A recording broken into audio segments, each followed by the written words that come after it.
Eu estou com uma segunda tela aqui. Tá, então eu acredito que já começamos. Já estamos ao vivo. Tenho as minhas dúvidas. Eu vou só dar uma olhada aqui no perfil, né? Se realmente estou ao vivo. Não, começou. Transmitir. Estamos no ar. Estamos no ar, estamos no ar, estamos no ar. E para você que não nos conhece, deve ser porque esse é o primeiro episódio do Tudo é Copy. Cara, Roberto, você pode fazer as apresentações. Eu acho que você é melhor com isso do que eu, cara. Fala, Vamos pessoal, fala, aqui. galerinha. Vamos começar. Pô, sejam muito bem-vindos. É isso aí. Começa dando like para distribuir esse vídeo para quem mais gosta. Cara,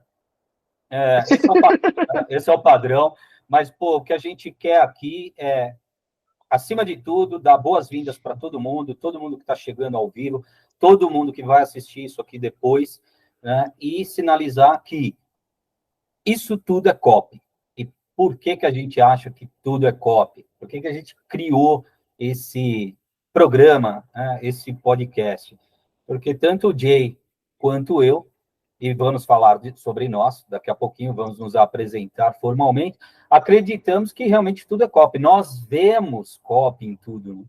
Nós vemos absolutamente copy em tudo. Esse fundamento da psicologia do copy, ele está nos meandros da vida. Então, a gente achou que era uma boa ideia produzir esse podcast. E ele é feito para quê? Né? Para que é feito isso? Para dar espaço a esse nosso raciocínio, a esse nosso pensamento, e também a todas as pessoas que acreditam nessa tese.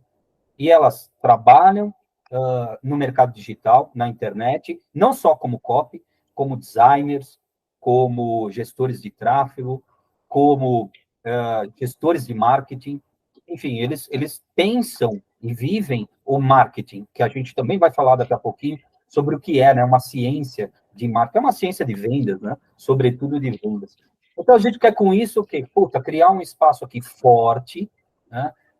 Para nós, obviamente, e para todos vocês, todos que acreditam nesse mercado como um meio de vida, como um meio de sobrevivência. Não sei, Jay, estou exagerando? Tá muito. Não, eu gosto dessa ideia também, mas eu gosto da ideia que a gente também criou esse podcast para falar de copy de uma maneira usual, e não para falar de copy para ensinar gatilho mental, ensinar técnica, truque, hacker. Esse é o tipo de coisa que você não verá aqui. Você não vai ver aqui uma explicação sobre o que é Big Idea. Você vai ver uma Big Idea aplicada. Você não verá aqui explicações sobre o que é, quais são os gatilhos mentais do Robert Cialdini. Você vai ver os gatilhos mentais de forma aplicada. Eu acho que é um processo bem diferente do que tem aí no mercado. Por isso que a gente criou, né? Por ser diferente, a ideia é ser diferente. A gente vai falar de livros que não são para copies que melhorarão a sua copy, que melhoraram nossas copies, né? Então vamos falar de filmes, seriado, dessas coisas. A gente se propõe a ter a ideia de não fechar o ciclo do marketing dentro do marketing como fim em si mesmo, mas sim como que o marketing é, né? O marketing é só a apresentação, só a embalagem que vende algo muito maior. Então a gente está aqui com uma embalagem para falar de tudo. Bom, eu gostei da apresentação, cara. Foi, Gostei da apresentação, foi boa. É uma pena que você falou isso, porque eu ia começar exatamente com esse tema. Eu ia falar, bom, vamos falar sobre Big Idea. O que é uma Nem pensar, né, cara? Eu acho que Big Idea é tudo menos uma ideia. a Se eu pudesse gente resumir a Big Idea, ela seria isso. Mas eu acho que você tem toda a razão, cara. A gente quer ser prático.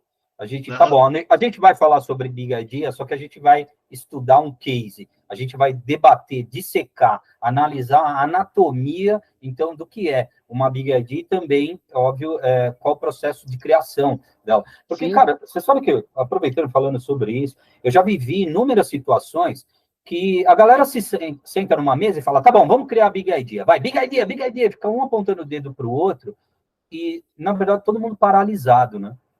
Paralisado. A galera simplesmente fala assim, cara, tá bom, eu até sei o que é uma Big Idea quando eu vejo uma, mas agora que eu tenho que criar uma, eu tô numa sinuca de bico. Eu acho que o processo mais difícil do copyright é esse, cara. Ter uma ideia tão física de coisas que são tão abstratas. A Big Idea é algo abstrato. A Big Idea nunca é palpável. Você não toca na Big Idea. Você não toca no Você não inimigo comum, tropeça você não numa toca Big no. Idea. Então, tipo, você tem uma ideia muito, sei lá, material de algo que é tão abstrato, é meio louco, né? E o ideal é que, para que você tenha esse material mesmo, esse algo material sobre uma ideia abstrata, é usar de artifícios é, de artifícios de comparação. Então você olha outras Big Ideas e compara a sua Big Idea com as outras e vê se a sua Big Idea é uma Big Idea. Porque de vez em quando a sua Big Idea nem é tão Big Idea assim.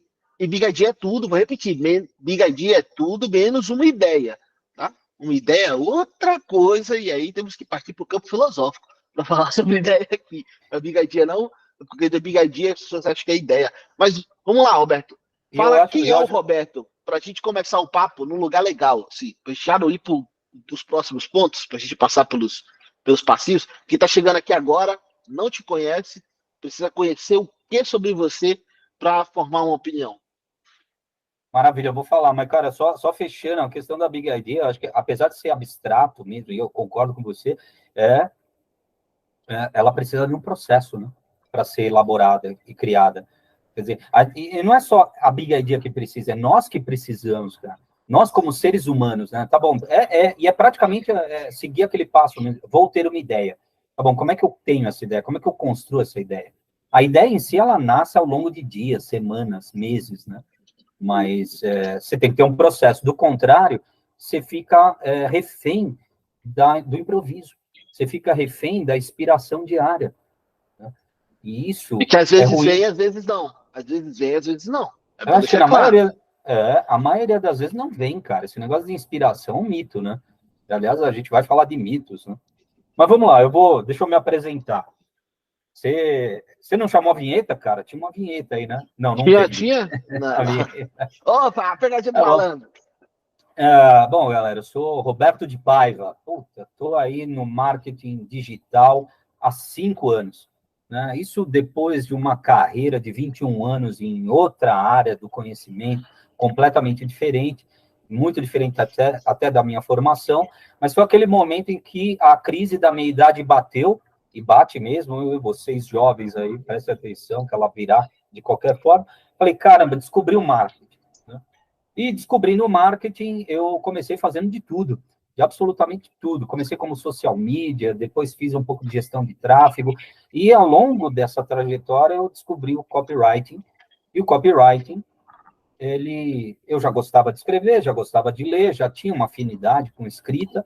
Eu falei, pô, legal, isso aqui eu vou focar mais, eu vou investir mais nisso aqui.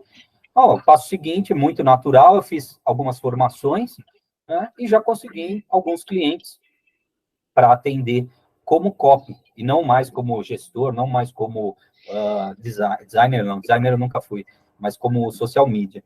E aí, cara, daí para cá, pode dizer aí uns 3 anos, de uns 3 anos para cá, foquei, consegui clientes, consegui projetos vieram, projetos se foram, né, mas eu fui consolidando essa especialidade. E tá aqui, chegamos onde chegamos, né? Pô, nesse último ano eu consegui atender grandes players do mercado, especialmente do mercado financeiro, né? Quer dizer, entreguei o que foi pedido em termos de vendas, resultados, tá? Atendendo a voz desses clientes, atendendo o posicionamento de marca desses clientes, e é isso que eu pretendo fazer daqui para frente. E agora, chegando aqui, puta, com essa iniciativa aí com o meu amigo Jay, é colocar em cima da mesa uma frente de auxílio, de ajuda aos demais profissionais da área. Pô, isso que não pareça presunçoso, né? Mas a gente quer, com isso, compartilhar o nosso conhecimento e a experiência desse tempo, que parece pouco, mas não é, hein? 5 anos de mercado já é um tempinho considerável para você acumular. Em 5 anos eu vi bastante gente chegar e ir embora do mercado. Ir embora, justamente. Em 5 anos eu já vi bastante gente chegar e ir embora do mercado. 5 anos é bastante tempo. Estamos aqui há quase o mesmo tempo, então. Você entrou em 2018? 2018 eu entrei lá no novo mercado, a gente é aluno, né, praticamente da mesma escola, E eu entrei lá e Eu conheci comecei o o novo contato. mercado, eu conheci o novo mercado 2020. Eu entrei no mercado digital também em 2018, mas comprando a fórmula de lançamento. Então, meu primeiro produto foi a fórmula de lançamento lá em 2018, junho, foi começo de junho de 2018, que eu lembro assim algumas coisas, vou pescando algumas coisas na minha cabeça. Você sabia Mas zero conhecimento de marketing? de marketing, Não cara, tinha eu já tinha cabeça lido nenhuma? algumas coisas, né? Eu sou um cara muito curioso desde moleque. Então, tipo, se alguma coisa despertava minha curiosidade, eu ia atrás dela, tipo, eu vou atrás dela muito a fundo. Então, tipo, hoje eu tive uma ideia, despertou minha curiosidade e eu peguei alguns livros, separei todos os livros que tinham um certo tipo de marcação, coloquei todos na minha mesa e fiquei aqui que não maluco a manhã inteira procurando esse negócio dos livros, sabe? Então eu sou esse tipo de cara desde moleque. Então eu já tinha visto algumas coisas de marketing, já tinha lido algumas coisas de marketing, mas eu nunca tinha trabalhado com marketing. Quem não sabe, eu sou músico desde sempre. Então, nossa, eu nunca tive uma carteira assinada.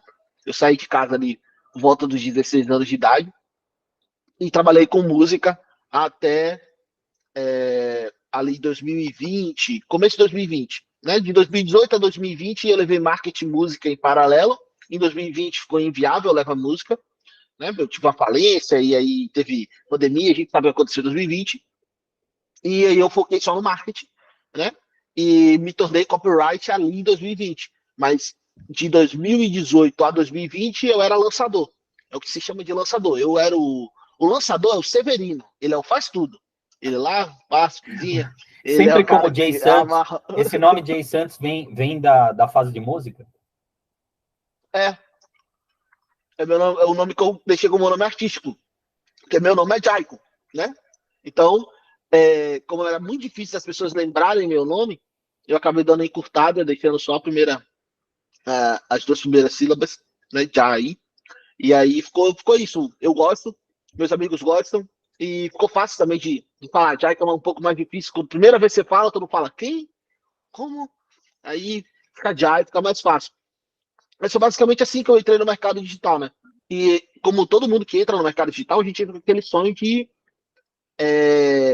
realizar todos os outros sonhos, né? O mercado digital parece que se torna aquela janela que você abre e o sol está sempre nascendo, sabe? É uma janela em direção ao leste que o sol está sempre nascendo e você pega aquela janela e fica com ela aberta para fazer a luz entrar na sua casa, sabe? É uma E aí esperança, ela é uma esperança, é um passo para consolidação. Pô, vou dar certo na vida aqui. e aí foi basicamente isso, porque a minha ideia é a seguinte: pô, eu sou compositor, sou músico, sou compositor, muito instrumentista. E eu já estava com alguns CDs engavetados por falta de grana. E eu vi no marketing a chance de fazer dinheiro para botar esses CDs para rodar. Tanto que eu cheguei a gravar meu primeiro EP, cheguei a pagar o segundo EP. O segundo EP não foi gravado, nem saiu por conta da pandemia, porque aí ele seria gravado no segundo semestre de 2020.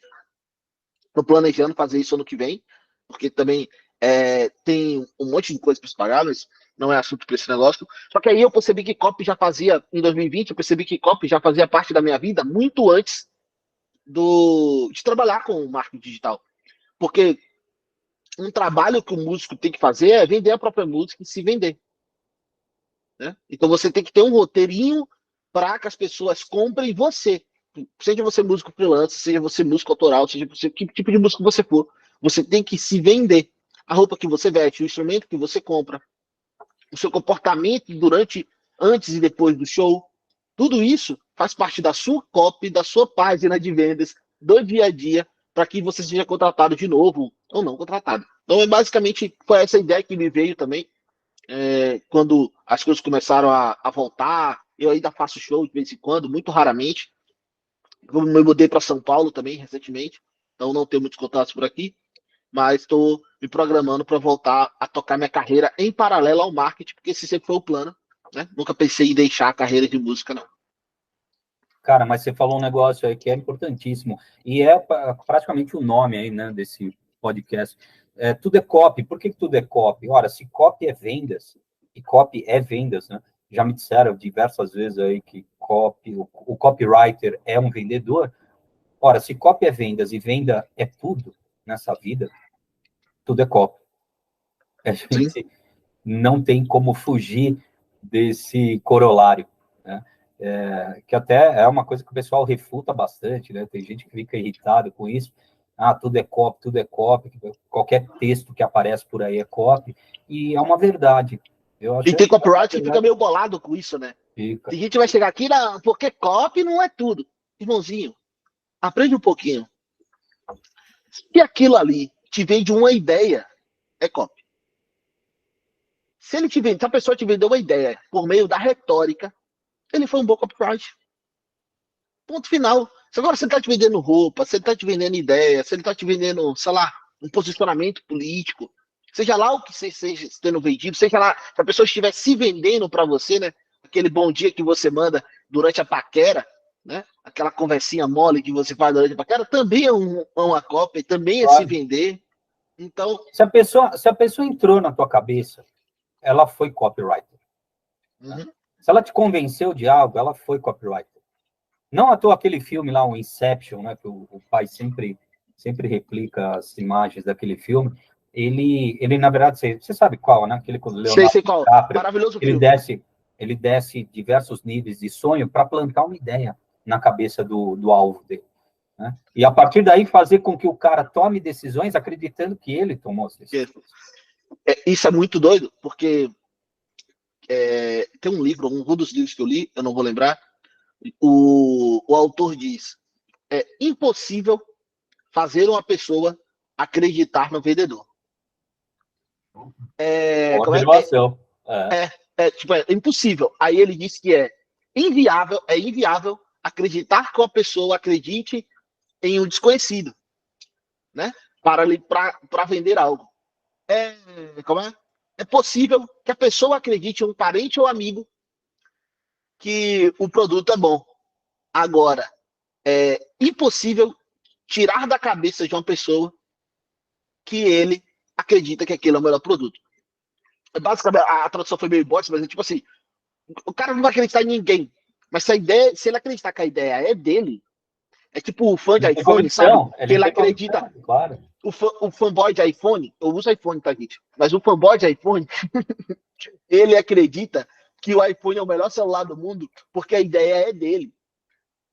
A ideia não foi do discurso do Steve Mas, Jobs, e não mal foi da sabe que ele construção foi da marca. convencido. Ele Ele foi foi convencido. convencido. Ele foi convencido.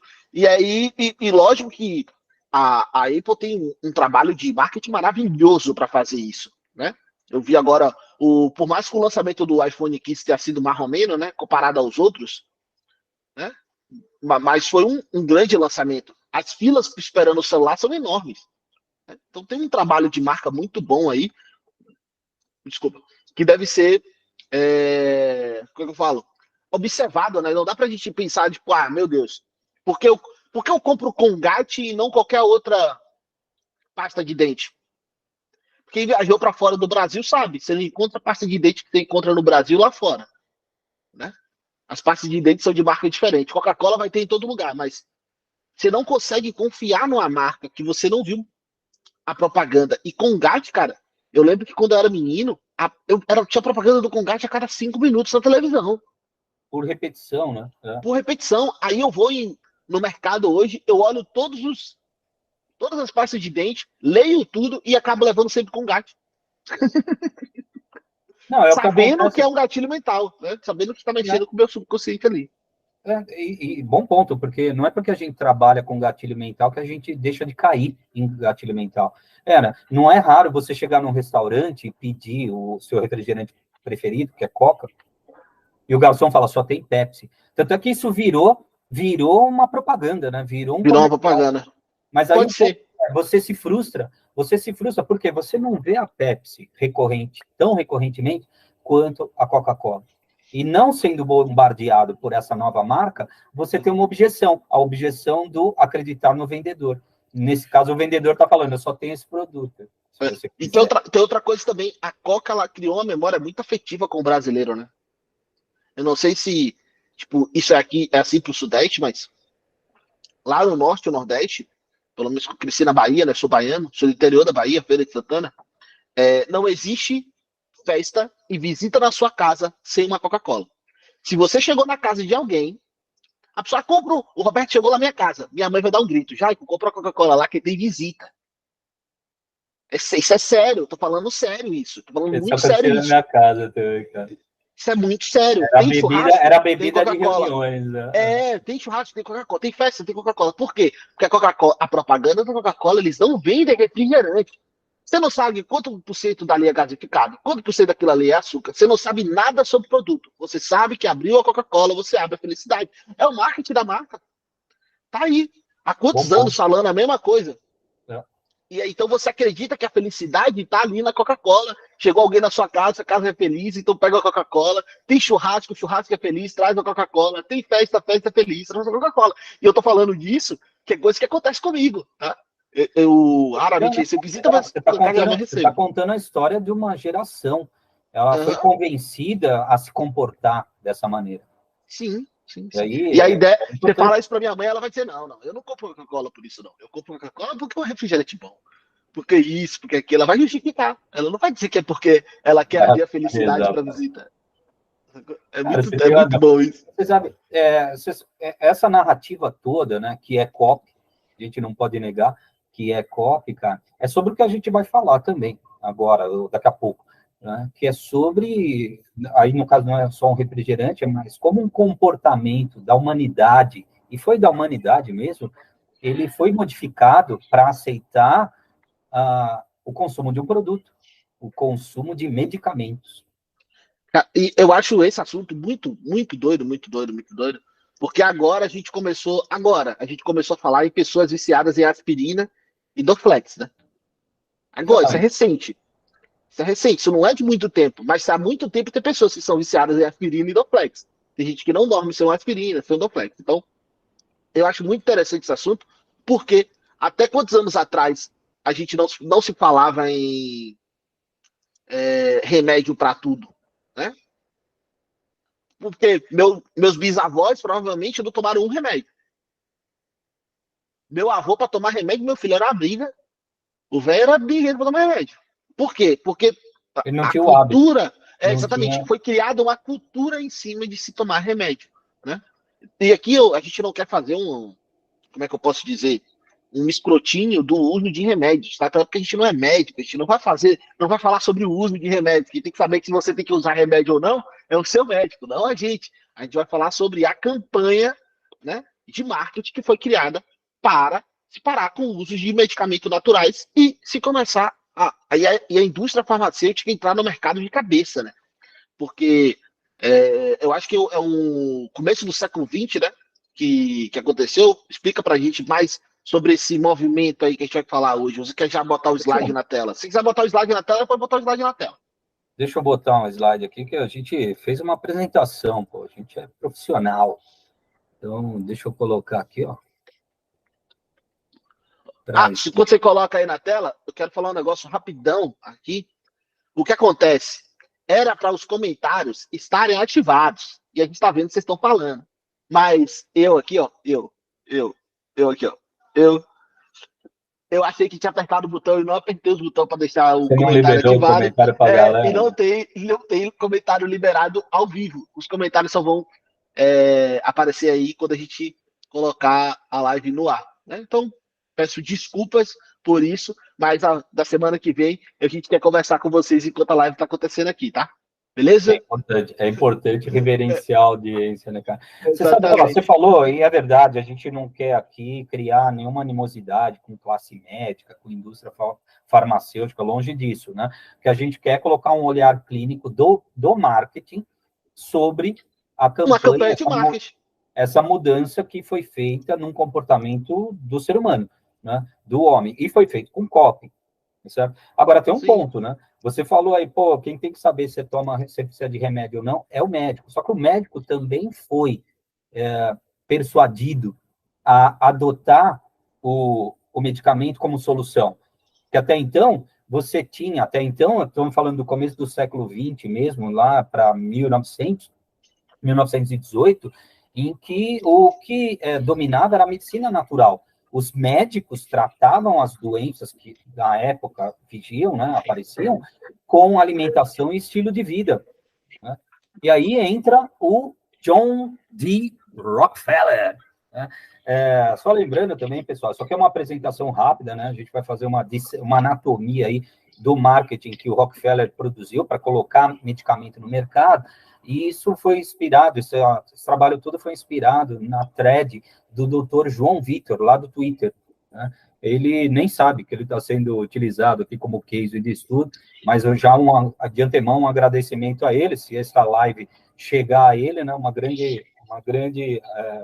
agradecimento por ele ter produzido uma thread aí muito inspiradora, né, para esse trabalho. Então, a gente vai ver aqui... Oi, pode falar, Diego. O que eu ia falar é que a gente deixou o Twitter dele aí para quem quiser ir lá. E se você tem Twitter e gosta de coisa boa no Twitter, coisa rara, que acontece que tem coisa boa no Twitter, você vai lá, segue o doutor, porque, pô, a thread dessa não é todo dia que a gente encontra, né? Então, pode continuar. Vamos lá, cara. Então, falando sobre a medicina da doença, o que é isso, né? Na verdade, foi como o John Rockefeller, ele dominou o mercado de medicamentos utilizando o marketing, tá? E aí a gente começa, início do século XX, precisamente ali 1910, 1918, o Rockefeller, ele já era o primeiro bilionário dos Estados Unidos e dominava praticamente 90% das refinarias dos Estados Unidos, né, daquele país. Na mesma época, estava nascendo a indústria farmacêutica. E o Rockefeller, ele visualizou ali que ele podia também dominar esse mercado. Como? Ele tinha os rejeitos ali do processo industrial dele, né, os rejeitos petroquímicos, e ele viu que poderia produzir medicamentos usando esses rejeitos.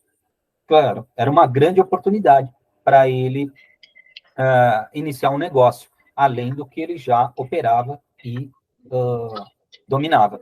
Tá? E aí, é legal de falar que para o empresário isso é maravilhoso, né? Eu já tive empresa e quando você tem uma empresa, você quer utilizar o máximo da sua matéria-prima até exauri-la ao final. Então, por que começaram a usar roupas de couro? Porque se matava animal para comer a carne e o couro ficava lá. O que é que se fazia com esse couro? Nada. Inventaram roupa de couro, bota de couro. Sabe por quê? O cara que tinha o couro tinha que dar uma finalidade para aquele item. Quando eu tinha empresa, a gente tentava usar o máximo possível do nosso espaço para conseguir ter dinheiro com aquilo ali. Então, o que o Rockefeller estava fazendo, né, a gente não está nem discutindo se foi ético ou não, se foi honrado ou não. A gente está falando aqui do processo de criação de um novo mercado, porque ele criou um novo mercado, né? Antes dele, não existia o mercado da farmacêutica como ele é hoje. O mercado farmacêutico, como ele é hoje, é devido a esse movimento aqui que vocês estão vendo na tela. Vamos continuar. Isso é importante. Qualquer produtor industrial sabe disso. O rejeito, que é aquilo que você descarta, ele é custo. Tá? Ele só existe assim no mínimo necessário, né? Porque eles tentam aproveitar absolutamente tudo. Da transformação, né? Para poder, claro, vender isso, espalhar isso. O que sobra e é jogado fora, ele é contabilizado como desperdício, como custo. Certo? Então, se o cara, o que ele puder aproveitar ao máximo, né, desse rejeito, ele vai fazer para o próprio negócio, em benefício do próprio negócio. Aumenta a margem de lucro dele, porque já está tendo aquele dejeto ali, já tem custo daquilo dali. Se ele consegue tirar mais lucro daquilo, melhor para ele, né? Então, tanto melhor, claro. Então, aí, seguindo ali a thread do Dr. Vitor, ele já tinha, então, ele viu a grande oportunidade de monopolizar a indústria petroquímica e farmacêutica, né? Então, ele começou a usar esses rejeitos para fabricar. Mas, na mesma época, o que era vigente, né? E era adotado pela grande maioria dos médicos lá dos Estados Unidos? A medicina natural. Então, o pessoal tratava as doenças, e as doenças da época, a gente precisa contextualizar, né? Em 1910 ainda a gente não tinha antibióticos, a gente não tinha penicilina, certo? Então, a medicina natural, que era focada em alimentação e estilo de vida, era a prática adotada pelos médicos, que é uma coisa que também vem ainda de centenas de anos antes, né, cara? Que era uma prática de casa e que depois foi sistematizada pela classe médica. A gente tem que lembrar que os médicos, até a civilização, antes da civilização moderna chegar, né, eram os xamãs das tribos. Eles tratavam as pessoas como? Com oração e chá. Era esse tipo de tratamento que se tinha. Ali, claro, aquecia Nas nas ervinhas aqui, uma água quente ali, e era isso, sabe? Então, é bom a gente ter isso em mente, porque ali em 1910, a gente está falando, isso é antes da grande recessão, da grande primeira recessão, isso ainda estava acontecendo, aquela, como é que fala? Estava acontecendo, os Estados Unidos ainda tinha um problema dos índios, né? Um problema com os índios, por causa de certos pedaços de terra. Se a gente voltar para o ano, é mais ou menos isso que está acontecendo. Então, ainda existia esse tipo de coisa. Então, era esse tipo de medicina que acontecia. A medicina natural, né? Porque os médicos aprendiam como o funcionamento do corpo e usavam o conhecimento dos antigos para tratar o corpo humano, né? Justamente. Isso, o mais curioso disso é, cara, isso tem pouco mais de 100 anos. Assim, é super recente. Né? E, enfim, tanto as universidades e os médicos que adotavam essa prática, eles eram os maiores concorrentes do Rockefeller. O que esse cara fez, velho? Ele contrata, então, um pedagogo chamado Abraham Flexner, né? E coloca o cara para viajar pelo país todo, fazendo palestras em universidades, convencendo a audiência, né, no caso a classe médica e os professores, né, os reitores e professores, de que as doenças deveriam ser tratadas com medicamentos, eles eram mais eficientes, mais eficazes, mais rápidos, né, do que a medicina natural.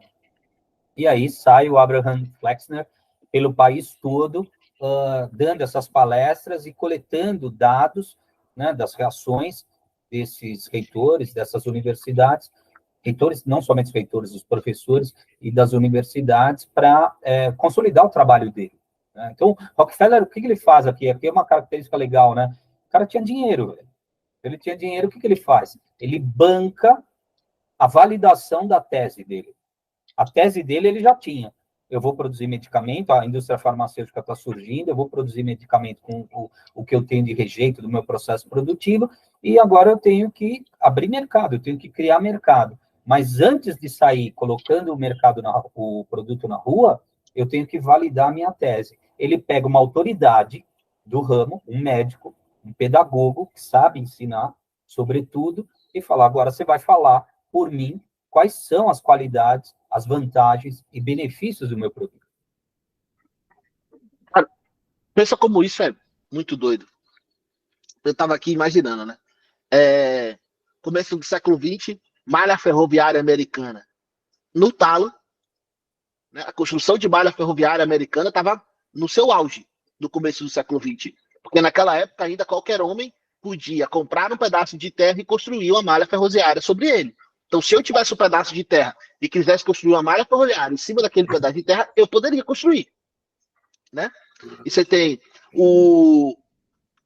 a extração de petróleo americana no seu auge também.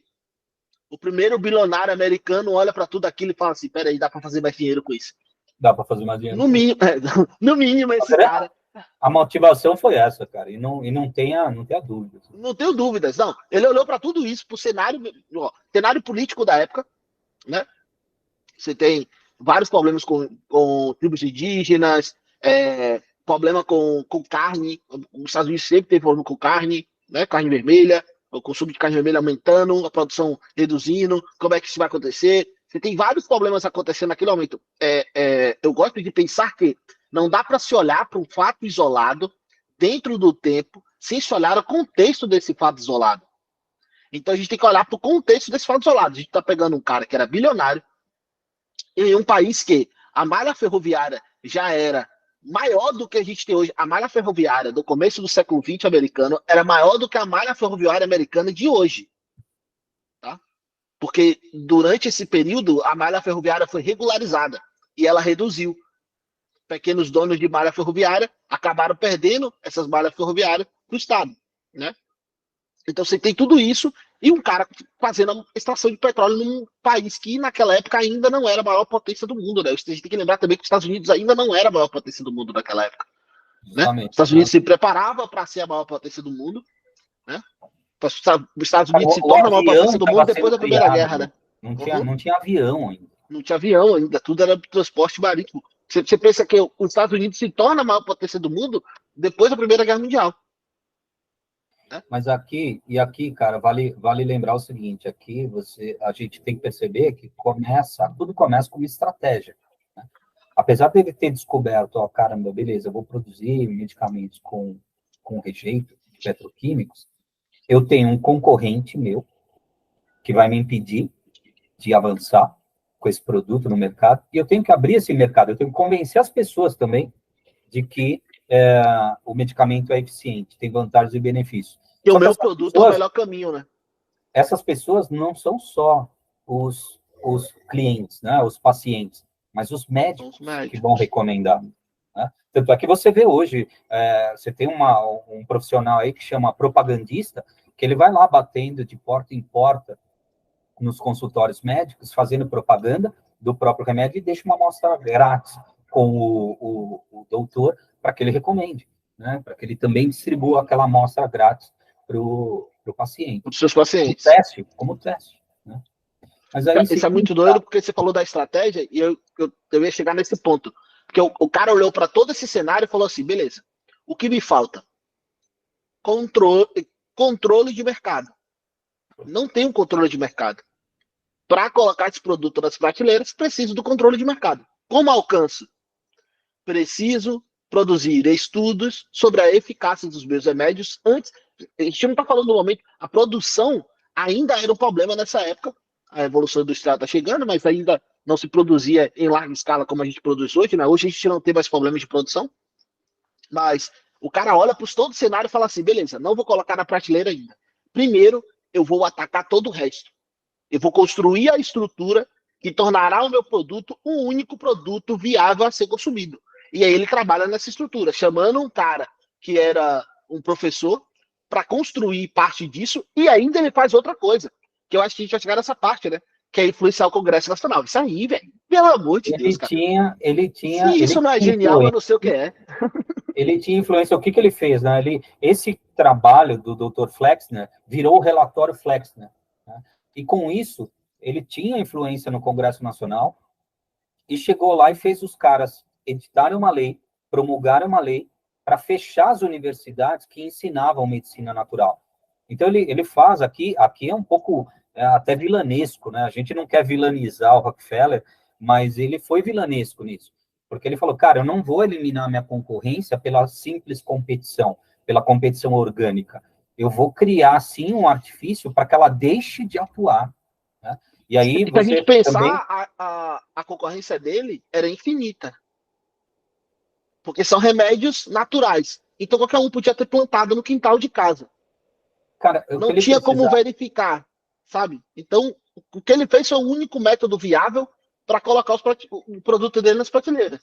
Cara, essa expressão é muito boa. O único método viável. Era o único produto viável. Ele tinha que tornar o produto dele o único produto viável. Mas, para isso, ele esmaga a concorrência, né? E ele começa a influenciar via lei, via legislação, tá? O uso, a adoção desses medicamentos. E aí, faculdades foram fechadas, consultórios foram fechados, faculdades foram fechadas. A gente tem que pensar que, imagina hoje... Os caras perdem título, velho. Os caras perdem o título para exercer a profissão. Sim. Se eles insistissem naquilo, eles simplesmente iam parar de atuar como médicos. Tá? E outra coisa, agora você pensar que a universidade passa a adotar esse tipo de ensino, esse tipo de metodologia, elas começam a formar médicos que estudam para prescrever remédios. E aí o cara já era. O mercado que o cara criou nunca mais será descriado. Né? E aí começam a nascer outras indústrias farmacêuticas para competir com ele no mercado que ele criou. Você começa a criar uma área do conhecimento que identifica tudo como virose e te recomenda antibiótico e anti-inflamatório. É o que acontece hoje, 100 anos depois, né? 100 anos depois. Pior, velho. Então, pior. Eu lembrei agora de uma frase que o povo fala no interior. Quer fazer cirurgia? Basta ir no médico. Você não precisa ter problema, é só você ir no médico que eles vão te passar remédio e passar a cirurgia. Boa. Mas é coisa do povo do interior. Tá com Tá com vontade de fazer a cirurgia? É só ir no médico, sabe? Tá com vontade de tomar um remédio? É só ir no médico. Eles vão te passar um remédio. E é muito doido. Recentemente eu tava vendo um vídeo do... Acho que é Eglese. Não sei se o nome dele, qual é a pronúncia dele. Você sabe quem é? Um cara que do reservatório de dopamina. Sei qual é, mas não sei pronunciar o nome dele, não. Eu não sei pronunciar o nome dele, mas ele é o dono do reservatório de dopamina. Eu tava vendo o vídeo dele, e aí ele falando que hoje ele já não atende como já não atende como neuro, não sei o que lá que ele atendia antes, porque a primeira coisa que ele perguntava para os pacientes dele era como andava o sono, como andava a alimentação e como andava a atividade sexual do paciente. As três primeiras coisas. Então, você tem dormido bem? Você tem comido bem? Você tem, né? Tchaca, como diria o Ratinho? Muito bem? Não, tá. Então vamos consertar essas coisas primeiro, antes da gente passar. Antes de eu te receitar um remédio, vamos consertar primeiro o seu sono, depois sua alimentação, depois fazer exercício, depois ver se o tchaca tá bom, e aí a gente resolve esse problema, vê se resolve. Se não resolver, eu te passo um remédio. Mas quantos médicos vão fazer isso? Antes de tudo, né? Antes de tudo, vamos ver isso para então pensar em remédio. Só que aquele negócio, a gente vai no médico com dor, a gente não quer a cura, a gente quer a solução para a dor. Então, se a cura e a solução para a dor estão alinhadas, beleza. Mas se não tá, a gente não quer saber. Não sei se você já foi no médico com requer algum esforço. Pois é. Exatamente. Mas por quê? Porque a nossa natureza é evitar o máximo de esforço, até para conservar a energia. Pô, sim, se a pessoa falar, isso aqui em 5 minutos acaba com o teu problema, eu vou querer isso. Agora, ao invés de eu tomar um chá que vai fazer efeito talvez à noite ou no dia seguinte, eu vou preferir o mais imediato.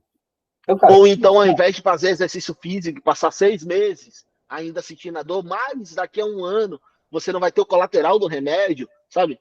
É muito doido isso. A gente tem que pensar que a medicina da doença, gente, surgiu há 100 anos atrás, pouco mais de 100 anos atrás, e com ela, né, o Rockefeller, eu acho, se não me engano, quadruplicou a fortuna dele, né? Cara, ele dominou dois mercados. Ele dominou dois mercados, sacou? Dois mercados. E a turma simplesmente, veja que esse vício em remédio, que a gente está falando bastante aqui, ele não é só a dependência química em si, é a dependência psicológica também. Você fica condicionado a acreditar que, então, para dormir, você vai precisar de um anti-inflamatório, de um antidor qualquer aí. E você começa a adotar e vira um hábito. Né? Daqui a pouco você não consegue mais dormir sem aquilo. Praticamente você não dorme sem aquilo. Eu estou falando disso porque eu, durante bastante tempo, só conseguia dormir depois de tomar melanina e 5-HTP. Então eu tomava uma dose de melanina de 3 miligramas, uma dose de 5-HTP de 5 miligramas, e aí eu dormia. Tá? Durante bastante tempo foi assim. Tomo cafeína todos os dias, mas já tomei mais, cheguei a tomar mais ou menos 500 miligramas de cafeína por dia. Isso é fruto também dessa indústria, sabe? Claro, tipo, claro. A gente trabalha aí mais ou menos, eu cheguei a trabalhar já mais de 20 horas por dia, e alguns dias eu trabalho ainda mais de 20 horas, então você não fica acordado sozinho. Você precisa de um remédio para ficar acordado. Só que aí esse remédio para ficar acordado faz efeito mesmo depois que você termina de trabalhar. Então você precisa de um remédio para ficar acordado, e na hora de dormir você precisa de um remédio para dormir. E depois um para acordar, porque quando você for acordar, você está cansado, porque aquele remédio para dormir ainda está fazendo efeito. Quando você vê, cara... Em vez de regular o sono, né? Exatamente. Você está condicionado, é isso mesmo. Condicionado a tomar remédio no dia a dia. Você vê que o relatório Flexner, ele... Opa, peraí. Olha aí, ó. Então, o relatório Flexner, ele nada mais é do que uma grande copy, né? Que fundamentou e solidificou uma copy científica, né? Uma copy científica. Ele simplesmente ele concretizou uma estratégia. A estratégia do Rockefeller, que era criar medicamentos a partir de rejeitos, colocar isso no mercado, eliminar a audiência, ele, então, precisa de uma copy para fundamentar isso. Inclusive, influenciar o Congresso. O Congresso. E 100 anos depois está aí. As pessoas são dependentes de medicamentos. Não só isso, a classe médica é dependente em prescrever medicamentos, né? Eles não sabem, são raros, são pouquíssimos os médicos que perguntam isso que você acabou de relatar, de a condição, o estilo de vida da pessoa, para pensar em uma solução. Eu tenho a impressão, e falando de experiência particular, eu entrei em consultório na minha vida, a impressão que eu tinha é que o cara tinha um checklist. De acordo com o que eu relatava, ele ia lá numa caixinha. Ia passar o remédio. Então, tem remédio tal, tem remédio Y, tem remédio X. Toma 6 desse daqui, um em cada 12 horas. E aí você realmente não tinha mais o que fazer, a não ser ir na farmácia e comprar aquela solução, né, e ficar dependente daquilo. Porque o remédio, ele pode até ter um impacto momentâneo, né, ele te cura de forma momentânea, mas não de forma permanente. E aí o que acontece? Depois de 15 dias, depois de um mês, depois de 60 dias, você precisa daquele remédio de novo. Você falou um negócio que eu lembrei de algo que eu tive durante toda a minha vida, que era amidalite. Eu tinha problema de amidalite a ponto de ter que tomar Bezetacil, de ir no médico para tomar Bezetacil. Porque eu não tava passando nem água, nem ar, nem nada na minha garganta. Minha garganta estava fechada a esse ponto. E aí, eu lembro que um amigo meu falou, mano, por que você não faz exercício? Por que você não começa a fazer exercício, manter o exercício direitinho e tal? Aí eu falei, pô, eu tenho dor na coluna e tal, eu não sei, pode ser que aumente a dor. Ele falou, não, mano, vai melhorar. Só dor na coluna e no ombro, né? Eu tinha dor na coluna, dores na coluna e no ombro. Até tenho, até hoje em dia, mas é por conta de outro problema. Conta outro dia, quem sabe. E aí, cara, eu lembro da última vez que eu tive amidalite, mas eu tive amidalite porque eu caí de cama, fiquei de cama um mês, aí as minhas amígdalas se inflamaram. Mas, tipo assim, eu tive uma virose braba, e as minhas amígdalas inflamaram porque eu tava já de cama, a amidalite veio e me pegou. Né? Eu não tava em pleno uso do meu corpo. Então, eu cheguei no pleno uso do meu corpo, a amidalite sumiu. Eu passei 2 anos sem ter amidalite. Sendo que era algo que eu tinha recorrente. Tipo, de 2 meses, 3 meses, eu sempre tinha amidalite. A ponto de ficar ruim de cama. Então, a amidalite também era resultado de um estilo de vida, não? sim, sim. Você pensar aí como é que era a tua alimentação, teu estilo de vida, teu sedentarismo, teu movimento, você pode associar essa somatização da tua amidalite. O corpo estava respondendo ao meu estilo de vida. Eu mudei o estilo de vida, o corpo começou a responder de outra forma. E aí, só que você percebe, essa inflamação desaparece, cara. Tudo bem, você vai desenvolver outras, mas essa inflamação desapareceu. Claro. O louco é que eu tive isso desde a minha infância até a vida adulta. Ninguém chegou para mim, não foram 3 anos tendo amidalite, sabe? Tipo, foram mais ou menos 20 e poucos anos tendo amidalite. Ninguém chegou para mim e falou assim, você já pensou em fazer exercício quando eu tinha 15 anos de idade? Já pensou em parar de tomar leite? Comer melhor? Pode ser que seja intolerância a glúten. Para de comer pão. Sabe? Essas coisas assim que são básicas. Não é um remédio. O remédio não fez diferença nenhuma. Não é um remédio. Sabe? Eu cortei o remédio. Não é um remédio. Então, é muito doido isso, porque essa informação, ela realmente subiu do banco de dados da humanidade. A gente tem que pensar que as pessoas já viviam até 100 anos antes de se inventar a medicina, né? Não, sem ter infarto. Pessoas... É um negócio dos anos 60 para cá. Pessoas com 100 anos não é algo da modernidade, tá, gente? Lógico que, com a facilidade da vida moderna, mais pessoas estão vivendo até os 100 anos. Isso é fato. Mas viver até os 100 anos não é uma invenção da vida moderna. Isso não é... Já existiam pessoas com 100 anos, né? Existem jornais de pessoas que faziam 100 anos lá na década de 20. Então, isso já era comum também, né? Os jornais noticiários, as pessoas mais velhas, né? Eu acho também que isso vem dessa sensação de tribo que a gente ainda tem incrustada dentro da gente, né? Quanto mais tempo a pessoa vive, mais informação ela teve, mais conhecimento ela tem para passar. Então, isso é algo que vem das tribos, tá? Porque os anciões eram as pessoas mais sábias das tribos. Então, eu acho que é por isso que os jornais até hoje noticiam a mulher de 110 anos mora não sei aonde. Eu tenho essa impressão, né? Esse sentimento de tribo que a gente ainda tem. E ainda tem mais... E é muito doido. Essa trend pra mim é muito doida. Quando você me falou dessa trend, eu não conhecia. Eu fui pesquisar dessa trend, eu falei, bicho, como é que eu não sabia que algo assim, há 100 anos atrás, aconteceu? Porque não foi há 1000 anos atrás. Tipo, tem coisa muito mais velha que a gente sabe, sabe?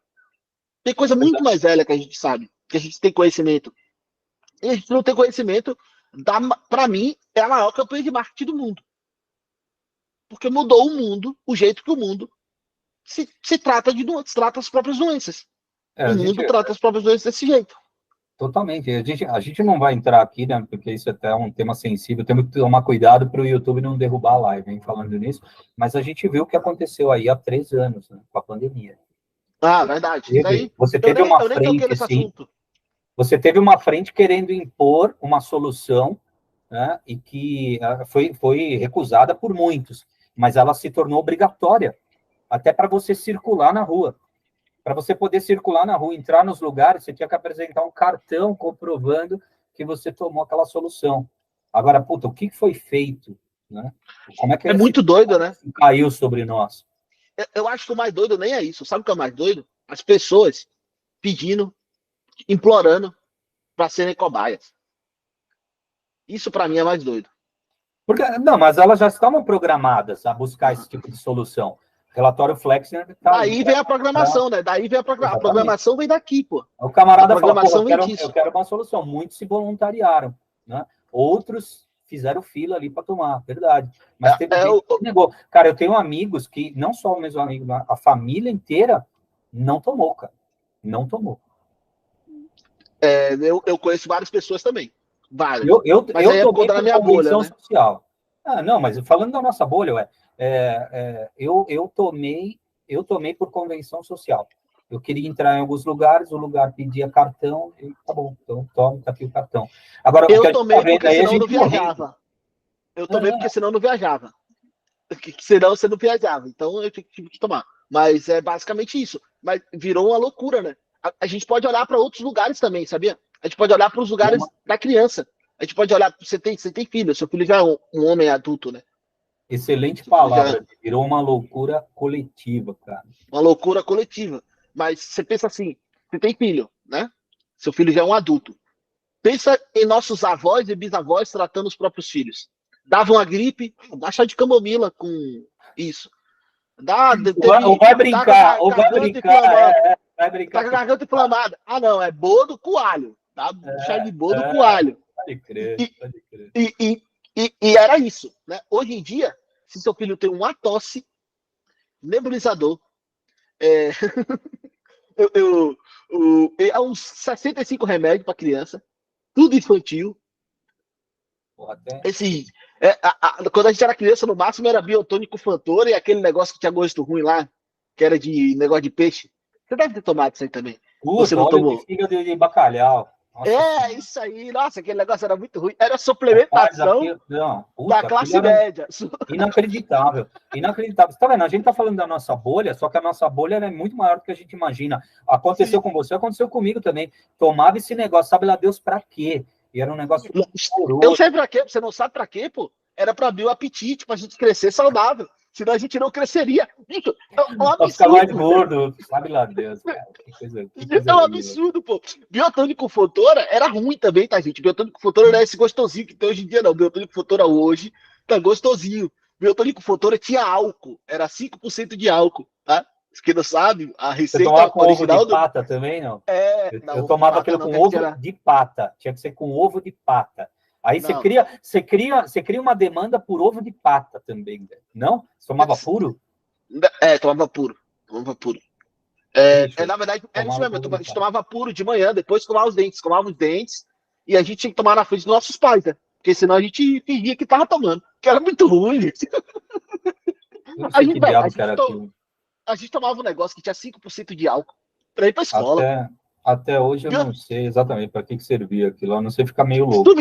Sumiu, né? Ninguém fala mais daquilo, né? Óleo de fígado de bacalhau, né? É isso mesmo? Era caro, era absurdo. Branco, ele era gosmento. Gosmento. E ruim, hein, velho? Ruim. Nossa, ruim é com força. Gente, se você que não tomou, você que é jovem, não tomou, pense assim, você espremeu o Giló, você tirou o leite de Giló, ele é branquinho, E era aquele gosto ali, porque pra mim aquilo ali era o gosto do giló. Eu não consigo comer giló, porque eu sinto o cheiro do giló, eu lembro daquilo ali, sabia? Sim. Traumatizou. Traumatizei, eu não consigo comer giló. Giló não é ruim, eu tenho certeza que giló não é ruim. Mas toda vez que eu sinto o cheiro do giló, eu lembro daquele negócio. Já era. Não, não desce. Giló não desce por causa daquilo ali. E é muito doido, porque ninguém fala mais daquilo, né, velho? Era o remédio da moda naquela época. Toda Foi criança uma... tomou. Toda Toda criança criança de tomou. umas 2 gerações tomou aquilo ali. Porque era aquilo e Os biotônico pais foram, Fontoura. os pais Foram foram condicionados a condicionados. entender aquilo. É isso aí. Entender aquilo Não, ali como um cara, e remédio, que era um remédio que era preventivo, né? Para o seu filho crescer forte e saudável. Eu lembro da propaganda do Biotônico era Fontoura. isso aí. Era para o seu filho crescer forte e saudável. O outro eu não lembro, né? Emoção Scott, eu acho o nome daquele negócio. Era isso? Moção Scott? É o nome do produto. Exatamente, era É, o nome do produto. Mas o negócio era Moção óleo de Scott. fígado e de bacalhau. É, Coisa que é loucura, vai muito se. louca, porque até então ninguém viu até hoje, né? Mas na época, imagina, ninguém viu um bacalhau até hoje, cabeça de bacalhau também não vê. Aliás, você não sabe, quando você compra bacalhau no açougue, você não sabe se é bacalhau ou não, porque tem um outro peixe aí parecido, mais Que é bem barato. parecido, sim, sim. E aí os caras Eu- fizeram o óleo do fígado do bagulho. E você não sabe se é óleo de fígado mesmo. É uma prova também que o mercado precisa se adaptar às suas próprias demandas, porque se tem o bacalhau, o fígado dele é inútil para um monte de coisa, né? Tá sendo jogado fora. Mas o cara tem que tirar ali, vamos inventar um remédio com esse fígado de bacalhau aqui. Eu lembrei agora, sabe do quê? Do whey protein. Eu tomo whey protein de vez em quando eu tô em superávit, dieta de superávit, né, calórico, e agora eu não tô tomando. Mas eu sempre tenho whey protein. A história do whey protein é basicamente a mesma. É os dejetos do leite, É, que ainda tem proteína. E aí os caras tiram a proteína daquilo ali e como fazem se o whey fosse protein. fazer. É, Só que não à o toa, mercado vai querer agora utilizar tudo. você vê no mercado aí esses todinhos de adulto, né? Que é aquelas bebidas de whey, nada mais Porque é é do que ruim, pô. rejeitos ou as sobras da indústria do leite. É o que os caras até então jogavam fora. E agora eles falam, não, Uhum. beleza, tem um mercado para isso, vamos botar para Exatamente, tem um mercado para isso aqui, gente. Opa, levanta a mão aí. Agora, esse dejeto de whey é muito melhor que a Bomina. Só quem teve parente ou amigo que malhou no começo dos anos 2000 saberá o fedor que é uma pessoa que toma Bomina. A Bomina é abominável. Você sabe disso, não sabe, Roberto? Já teve cara, amigo que sei, tomava sei, Bomina, né? é horrível mesmo. Destruía o ambiente. Aquilo ali era absurdo. Aquilo ali é impossível, né? Vamos voltar aqui agora para o E aí, Rockefeller, que a cara, gente foi longe. já fechando nessa história toda, que acho que a primeira coisa que eu gostaria de destacar mesmo é o storytelling do Dr. João Vitor. Eu achei incrível, né? E por que essa Sim. thread nos inspirou a fazer esse trabalho? Pô, o cara é um médico e ele soube contar uma história, né? E ele contou uma história não só real, impactante, que mudou o curso da humanidade em um comportamento, né, do ser humano, mas ele soube colocar aquilo em poucos tweets, né, que é aquele perfil ali do Twitter. Ele realmente foi brilhante em sintetizar essa história toda, essa trajetória toda, e colocar ali para todo mundo entender. Então, puta, brilhante, e especialmente vindo de um doutor, né, vindo de um médico que, de novo, sem querer desmerecer Se nenhum, desmerecer, né? a narrativa dos caras é, ó, você está com virose, vou te dar antibiótico, anti-inflamatório. Um doutor saber contar uma história já por si só, impressionante. E aí, Verdade, também, verdade. falando aí você não concorda, Jay? O storytelling é tudo, né? E a gente está falando que tudo é copy, certo? Se a gente está falando Foi um que tudo é excelente copy no copy, Twitter, né? exatamente. É uma Excelente copy. copy no É Twitter. uma copy. Pô, que Parabéns aí. me fez seguir o cara, me fez agora acompanhá-lo para saber de outras histórias que ele tem para contar, e ele tem muito boas histórias para contar. Se Deus quiser, em próximos episódios aí a gente vai falar também sobre mais histórias do Dr. João Vitor, mas a conclusão que a gente chega aqui, sobretudo, é que tudo é cópia. E o lance bem louco que a gente tem que pensar aqui também é que com esse movimento do Rockefeller, o mercado mudou, né? E o jeito de olhar para as coisas também mudou. A gente não olha para a doença mais do jeito que se olhava. Eu nunca verei a doença como meu bisavô, meu tataravô viu a doença, né? Porque essa visão mudou. Mudou por causa de uma campanha de marketing. Você Foi o pode que ele falar o que fez. você quiser. Pode falar o que você Foi o que quiser. ele fez. A campanha do Rockefeller foi uma campanha de marketing. Ele Ele, abriu ele ele teve uma abriu uma bigadia. frente para o desenvolvimento da indústria farmacêutica. Sim, sim, abriu a frente. Mas você vê, a gente pode falar aqui, teve uma bigadia, teve um inimigo comum, levantou muros, né? Ele fez todo o processo de marketing que a gente faz quando vai lançar o produto. Derrubou concorrentes, né? Derrubou E concorrentes, ainda convenceu as pessoas sobre os benefícios do seu produto. ele destronou o concorrente, né? O concorrente era a única opção. Ele se colocou no lugar dessa única opção como a melhor opção ainda. É muito doido Eu não pensar nisso vejo, aí.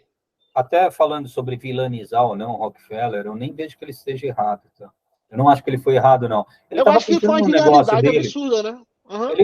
Ele estava, olha, sobretudo, vamos lá, ele estava pensando no negócio dele, ele estava pensando em lucratividade, mas ele gerou empregos, ele gerou riqueza, tá? Outras pessoas ficaram ricas com esse mercado novo, certo? E também, por que não, né? Ele também estava pensando num bem maior, que era curar as pessoas de forma mais rápida, mais eficiente. Então, ele não fez aquilo com aquela mente do mal, de simplesmente, vou dominar o mundo com lucro. Não, Nenhum empresário tem essa mente de dominar o mundo, né? Para ele era só, vou dominar o mercado. Ou então vou criar um novo mercado, ou então vou vender mais o meu produto, ou então vou ter mais lucratividade. Eu acho que não teve essa mentalidade. Foi um conjunto. Eu acho que a estratégia que ele montou foi um conjunto. Mas, sobretudo, ele propôs uma nova cura, ele propôs um tratamento mais eficiente, ele também estava querendo evolução. Aí dá a gente pensar nessas coisas, sabia? Porque, tipo, pensa comigo, se fosse você, no lugar dele, vendo essa oportunidade, o que você faria?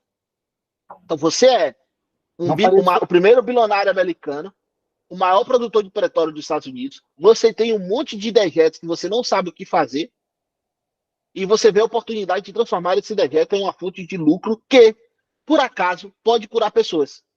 Você ia jogar esse dejeto fora ou trabalhar nessa fonte de lucro?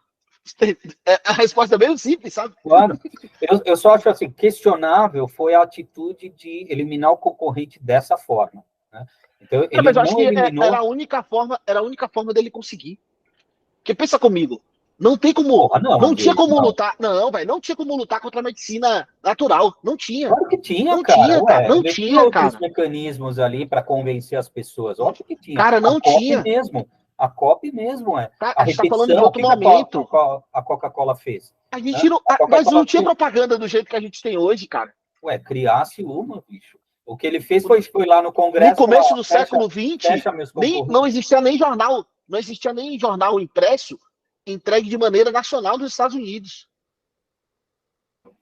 Cara, eu acredito que tinha. Tá?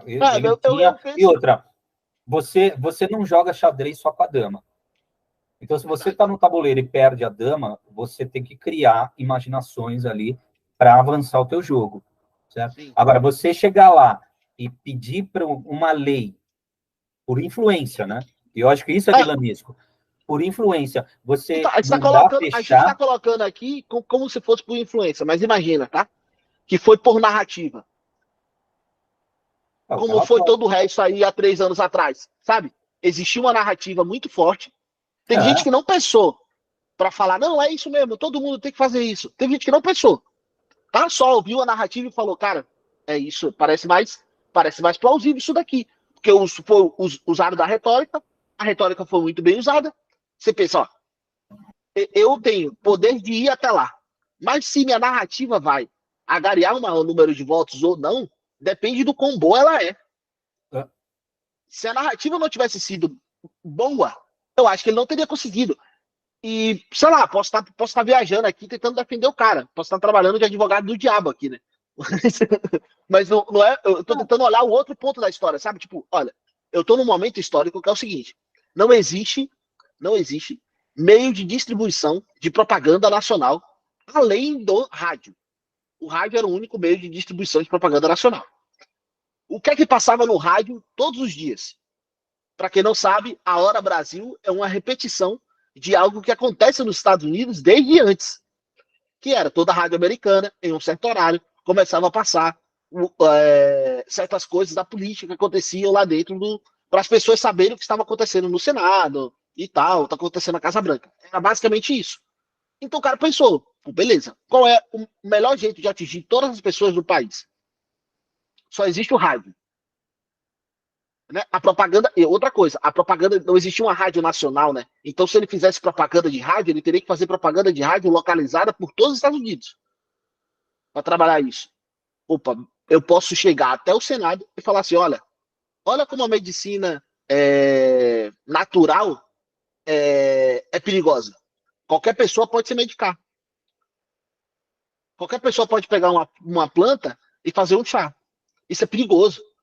E a gente sabe que uma das coisas que você pode colocar como mais perigosa é a liberdade. Então, cara, mas A se ele para por aí, eu acho que o processo dele é 100% benéfico. Sabe? Ele quer fazer o bem. Agora, o cara vai lá e força uma porta para derrubar o concorrente, eu já acho isso vilanesco. Não sei. Ainda que se considere, mas eu não tinha recurso, não tinha mesmo. Criasse cara, você criou um remédio, você criou um relatório fundamentando, cria aí seu meio de propagar os benefícios e vantagens. Porque ele não precisava criar o meio, né? O meio já estava criado, né? Chegar e falar assim, não, bicho, manda fechar quem disser contra. O lance é ele não precisava do meio, ele já tinha o meio criado, né? Para vencer a concorrência. O meio para vencer a concorrência já tinha sido criado, chamado política. Então ele falou, só preciso criar o entorno disso. É tipo você tá num já fez trilha? Já. Então, quando você tá num lugar que tem uma trilha aberta, você não começa a abrir trilha dos lados. Você anda pelaquela trilha aberta. Eu acho que foi isso que ele fez. Ele tá ali no meio de uma caminhada, tem uma trilha aberta. Vou andar por essa trilha. Agora, se a trilha tivesse fechada, eu ia pegar o facão e ia tentar desbravar também. Aí teríamos outra história, não essa, sabe? Essa história só aconteceu por causa desse fato, de todos os fatos Exatamente. juntos, né? Pode ser que, se ele não tivesse esse caminho aberto, hoje a gente tivesse aí uma briga entre faculdades que fazem natural e medicamento. natural e faculdades que fazem o uso do remédio. Acho que poderia ter essa briga, né? E aí eu acho até que seria mais saudável para a ciência esse tipo de coisa, né? Porque... Olha, eu acho que a boa notícia, sobretudo, a boa notícia é que hoje a gente está tendo aí uma conscientização muito maior sobre isso, né? Sim. Então, assim, o que parece ser novidade, na verdade, é um retorno. A turma está aí, os influenciadores estão aí, médicos mesmo, estão vindo a público, utilizando redes sociais para dizer, gente, a vida não é só medicamento. Não só é medicamento. É alimentação e estilo de vida. Porque também chegamos a um ponto do vício, né? Chegamos no ponto do vício de remédios. Porque 100 anos depois você está vendo pessoas adoecendo por conta dos remédios. Sim. Né? Elas desenvolvem outras doenças. Então, claro, agora tem uma conscientização muito forte. Eu sigo eu segui durante uma vida inteira a medicina da doença e agora eu estou seguindo a medicina natural. Né? E eu posso dizer a você, não faz muito tempo não, faz 8 meses, cara. Em 8 meses, eu eliminei uma série de inflamações, doenças, queixas que eu tive durante uma vida inteira, graças à alimentação correta e estilo de vida. Então, a conclusão que fica disso daqui é siga seu influenciador fitness e faça dieta. Não, também, né, cara? A gente tem que ter um senso crítico, pô, tem que ter um juízo de valor. Você não vai você não vai seguir qualquer Zé Mané, mas sim, é verdade, tem gente aí falando coisa que pode fazer muito melhor do que você ir lá buscar qualquer receitinha no seu doutor preferido. É que também tem aquela coisa. Tinha, antes mesmo disso, com a medicina natural, você criou aquele estigma do médico de confiança, o médico da família. Verdade. Cara, praticamente tudo que o cara falava, você aceitava. Era verdade absoluta. Tem um livro brasileiro sobre isso, não tem? Cara, tem diversos, eu não sei ao certo. Tem um livro brasileiro com o médico mentiroso, ele não fez faculdade. É um clássico da literatura brasileira, eu esqueci o nome, já li algumas vezes. É até um card legal pra gente ler, porque é um card de copy. O cara, ele não era médico, ele era um mentiroso, e ele se apresenta à família rica como médico, e essa família compra isso, e ele fica na casa dos ricãos trabalhando como médico. Sem ser vamos médico. atrás desse livro até para falar sobre ele, pô, deve ser sensacional. Sensacional. A história é muito boa. Eu vou procurar aí, Porque, gente, minha cabeça tem muito livro. E teve livro que eu li na adolescência, na infância. Então não dá para lembrar de todos os nomes de livro. Qual o nome do livro? Gente, desculpa, mas nem todo nome de livro eu vou Mas lembrar. a gente procura, pô, que agora até eu fiquei curioso, cara. A gente precisa falar Muito sobre boa, isso. história muito boa, história muito boa. História muito boa. E aí, Estamos chegando ao fechando, final do nosso podcast, é isso mesmo, fechando produção? Tô falando meu ponto praticamente, aqui? praticamente. O produtor, não, peraí, tem mais. Não, então tá, Mas o. temos propaganda? Não, não tem propaganda ainda. Então tá. Se Cara, quiser fazer temos sim. propaganda, Aí, você pode anunciar fechando aqui com a gente. o wrap-up de tudo, copy, é o relatório Flexo, né? Ele mudou Uhum. aí o comportamento, ele foi a grande copy aí do Tudo é Copy desse A episódio. grande cópia do Tudo é Cópia. A gente pode fazer uma análise depois dessa cópia mais minuciosa, né? Levantando os pontos, ponto a ponto dessa cópia. Eu ainda espero fazer essa análise, nem que seja só para mim, porque a ideia, tipo, todos os textos que eu arrumei na internet, nenhum tem esse relatório. Eu não achei o relatório, né? Eu queria o relatório para saber como é que foi, como é que esse relatório foi feito, quais teses foram apresentadas, qual foi o método de estudo que o cara usou, sabe essas coisinhas assim, essas minuciosidades eu gostaria Isso de deve ser saber. legal, sem Isso deve dúvida, ser sem legal de dúvida. saber. Eu não levantei, não, Coisa mas, de... porra, vale a procura, viu, cara? Ele deve Tô existir em procurando algum aqui. lugar. Deve existir em algum lugar. Chat E aí, GPT não achou para mim, tá? Se você falar, o chat GPT não achou. Ele não achou. Então eu tenho que procurar por mim mesmo. a gente acha outras coisas. Bom, É, fechamos, cara. Fechamos o tema, mas tem o jabá, né? Vamos falar do jabá? tem sim, tem jabá. Nossos patrocinadores somos nós mesmos, né? Nossos É isso aí, patrocinadores. cara. Falo A primeiro do meu, gente, você fala primeiro do seu, como é que a gente começa aqui? a gente Coisa nova. fala do nosso, né, cara? A gente quer, É, com a nossa mentoria. a gente tem praticamente aí, claro, a missão de compartilhar o nosso conhecimento desses 5 anos que falamos aqui e que foi discutido ao longo dessa apresentação. A gente quer compartilhar, sim, com novos entrantes no mercado de marketing, de copy, e também com pessoas que já estão presentes e já estão com projetos, já estão trabalhando, já estão criando nesse mercado. Né? Então, cara, tudo que a gente tem aí está sumarizado, praticamente, começando com mentoria, né? A gente dá mentoria em copy e dá mentoria em marketing, né, gente? Eu não sei Sim, sim, você, sim. eu não sei, falando sobre mim, mas falando sobre você também, que eu já percebi é que você, sobretudo, é um empresário. Né? Você já virou um administrador de agência. Então, você tem Sim, todo aquele conhecimento de performance, que é o que a gente chama, que é focado em negócio, cada de costas. ação de Uhum. negócio, e visando venda, obviamente, você já tem isso acumulado ao longo desses 5 anos, correto? Correto, correto, correto. Então, a nossa mentoria, eu e o Roberto, a gente tem uma mentoria junto, que essa mentoria, a gente trabalha esse tipo de coisa, né? Não só a copy do seu produto, não só as ideias por trás do produto, o discurso do seu produto, mas também tiramos o seu produto do papel. Então, se você tem aí conhecimento que você quer colocar para o mundo, quer criar um curso, criar uma mentoria, criar uma consultoria e não sabe como, né? A gente tem um método, um passo a passo para tirar isso do papel e fazer isso funcionar de maneira efetiva. E a gente te leva tanto da construção desse produto, então a gente constrói o produto com você, se for um curso, aula 1, aula 2, aula 3, aula 4, módulo 1, módulo 2, módulo 3, e se for uma mentoria também a gente constrói o passo a passo, quanto a gente coloca isso no mercado para ser vendido, né? Até Também ir no fazemos ar, revisões de lançamento, exatamente. até o camarada passar o cartão e comprar o seu produto. Exatamente, até você conseguir lucratividade com isso, né? Aí são nossas redes sociais, aí tá só meu Instagram e o Instagram do Roberto, né? Se você quiser nos seguir, tá? Será muito bem-vindo. Meu Instagram tem mais coisas sobre meu treino, minhas leituras. Eu falo muito sobre treino e leitura, porque é o que eu faço no dia a dia. Meu trabalho, gente, o trabalho é pensar. Para eu pensar, eu tenho que ter treinado e ter lido. Senão eu não estou pensando. Então, o que mais vocês vão me ver falando é sobre isso. E tem o Instagram do Roberto. Fala um pouco aí o que acontece lá no seu Instagram. -4. Bom, ali eu tenho a minha vida, praticamente eu conto ali, passo trajetória da minha vida, mas também tem os meus produtos. Tem também a minha matéria-prima, que é a copy em si, né?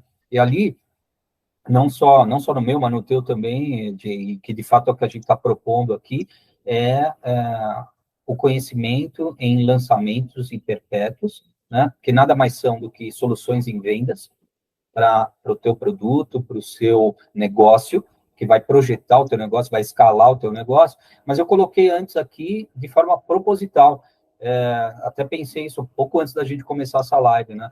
A gente não só é coprodutor, né, ou gerente de marketing para fins de lançamentos e perpétuos, mas também revisão de lançamento, que é uma coisa que me parece assim não é muito executada por aí, a não ser o debriefing, né? O pessoal termina o lançamento, faz um debriefing, mas eles param exatamente no debriefing. Olha, tá bom, isso aqui deu certo, deu errado, mas não propõem o quê? Um ajuste no que deu errado ao longo do lançamento, no momento que está o lançamento. Fica uma espécie assim de vamos apagar a fogueira à medida que o fogo aparecer. E aí fica todo mundo com um monte de balde ali tentando apagar esse fogo que está todo espalhado.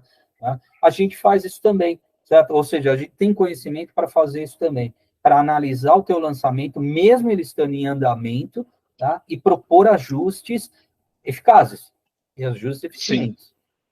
Sim. Que vão... ajuste eficaz e eficiente para quê? Para vender.